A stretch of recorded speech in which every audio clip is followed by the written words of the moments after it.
خوشحالم از اینکه در خدمتتون هستم. آهنگ‌های زیادی براتون اجرا کردم که میدونم آهنگ‌ها رو حتی در نبود منم دارید میخونید تو مهمونی‌ها و حالشو میبرید. ما اینجا جمعون خوبه که از اون آهنگ باشیم. چی بگم وقتی که این دیوونه دلبونه گیره تو رو میخواد. آقای ناصری شما رو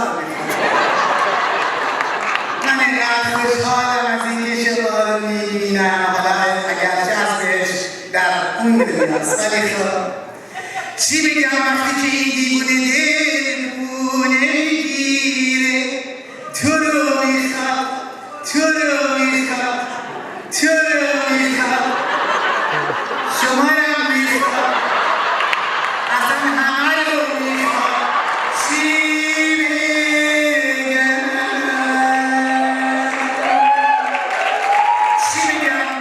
چی بگم وقتی که سر میذاره بر دیوار سینه تو رو میخواد تو رو میخواد تو رو